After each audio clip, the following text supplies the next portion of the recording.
one of the groomsmen named Michael starts feeling anxious about his friend's wedding, and on that same day, he swears to stay single forever. The playful sister of the bride, Trisha, secretly puts love powder inside a wine bottle she's giving as a gift to the couple, but the groomsmen end up sharing the wine before the ceremony even begins, and when the wedding starts, everyone is shocked to see the guys standing awkwardly in front. After the ceremony, the group agrees that none of them should ever get married. They all come up with a deal to create a mutual fund, where each one will invest yearly, and whoever stays single the longest will get the full amount. You guys are gonna pay me so bad!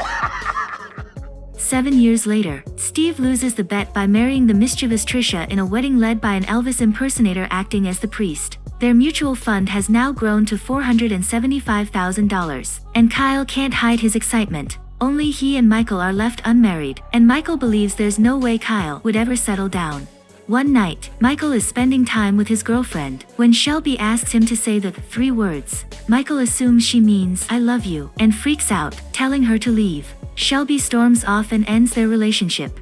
Feeling low, Michael heads to a bar where he notices an attractive woman nearby. The bartender warns him that she only goes for high rollers, so Michael heads to the roulette table and starts placing big bets, only to end up $51,000 in debt.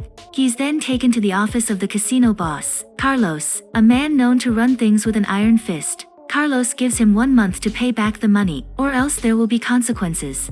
They tell Trisha what happened, and Steve's wife asks if there's anyone who can help cover the debt. That's when Michael remembers the Bachelor Mutual Fund. But he's unsure if he can win, since Kyle, being the biggest flirt, probably sees marriage as his worst enemy. Michael quickly meets up with Kyle, and they talk about their old pact to try being with as many women as possible. Michael asks him if he ever fell in love, and Kyle says he came close once, with Natalie, one of the bridesmaids at their friend's wedding. He recalls their night together in Malibu, saying she might have been the one. Hearing that gives Michael a little hope. Maybe Natalie could help him win the Bachelor prize. He goes to Trisha and asks if she knows where to find Natalie. Trisha gives him the place she usually hangs out. That night, Michael finds Natalie, but is shocked to see that the once sweet girl is now working as an escort. He approaches her with a plan that involves a house, kids, and another guy. Natalie takes it the wrong way and arrests him for attempting to hire a call girl, revealing she's actually an undercover cop. Michael explains he only wants her to marry Kyle so he can win the $500,000 prize and settle his debt. He apologizes, and Natalie lets him go.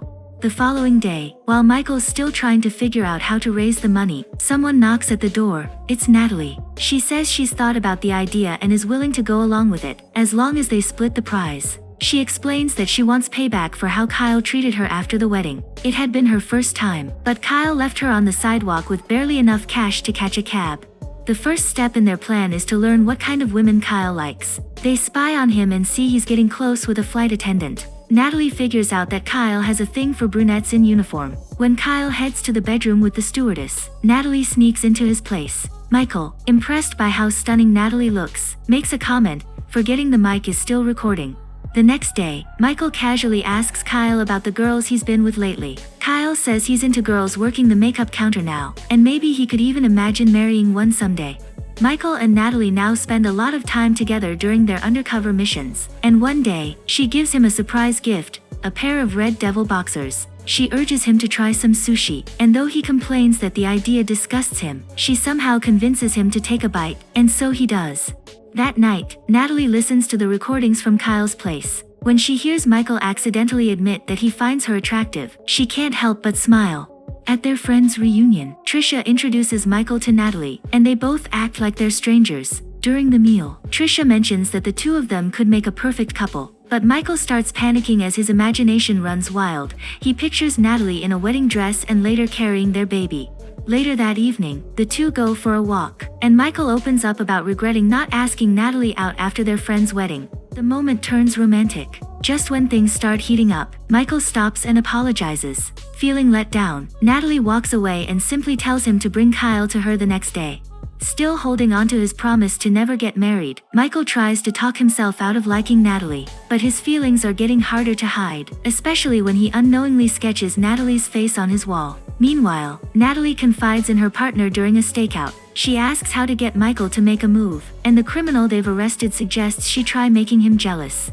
The next day, Michael brings Kyle to the mall where Natalie is posing as a makeup counter girl. She starts flirting with him, and Kyle quickly takes notice. Michael helps jog his memory, and Kyle suddenly remembers he was the one who took her virginity. They reconnect, and soon after, the two begin dating, leaving Michael in the background. Kyle takes Natalie home, and Michael secretly watches from outside, hoping that she'll call the whole thing off. But Natalie breaks the mic and shuts the curtains so Michael can't hear or see anything. Michael starts panicking, worried about what might happen behind closed doors. But in truth, Natalie leaves Kyle hanging on purpose. The following day, Natalie meets up with Michael and tells him that she has fallen for Kyle, saying she sees a sweet side in him. Michael tries to talk her out of it, but she insists they're in love. She asks Michael if he has feelings for someone, but when he says nothing, she walks away disappointed. Michael stares at himself in the mirror, trying to believe that heartbreak doesn't affect him. To prove it, he challenges himself to hook up with the first woman he sees. He spots a shy-looking librarian named Jill and quickly switches on his charm. After a smooth date, he walks her home. When they arrive, Jill invites him inside and introduces him to her sweet old grandmother. A little later, things start to get steamy in Jill's bedroom. But then, out of nowhere, she locks Michael to the bed with handcuffs and pulls the curtain. Turns out, the soft-spoken librarian has a wild side, and to make things worse, her grandma suddenly joins in. The next day, Michael checks in with Kyle and asks if he's already dumped Natalie. Kyle says no, because he thinks she's different. But then he says something's wrong with his left testicle. They go to a doctor, who breaks the news. Kyle has cancer, and they need to remove it to save his life. After the surgery, Kyle tells Michael that he wants to take his testicle home, but when the nurses say no, he begs Michael to sneak it out of the hospital. Michael manages to sneak into the storage room, but he accidentally drops the container, and Kyle's testicle rolls across the hallway and lands on the doctor's lunch table in the cafeteria. With nothing else to bring, Michael grabs a walnut and gives it to Kyle, pretending it's his real one. Kyle, being none the wiser, holds the walnut proudly, thinking it's truly his. One night, Carlos gives Michael a call to remind him that he has only 3 days left to pay his debt. The following day, Michael meets with the couple, and Kyle says that Natalie already told him everything. He thanks Michael for bringing back the woman he calls the love of his life. Over dinner, Kyle shares how Natalie has changed him, and he's ready for something serious. He kneels down in front of her and pops the question. Without hesitation, Natalie says yes. Michael, who thought he was about to win both the prize money and the woman he loves, realizes he's about to lose her. Michael opens up to Steve, telling him that he regrets ever reuniting Natalie and Kyle. For the first time, he says, he felt something real. Steve advises him to confess his feelings to Natalie, but Michael insists it's too late. She's in love with Kyle. Steve then says maybe Kyle has truly changed.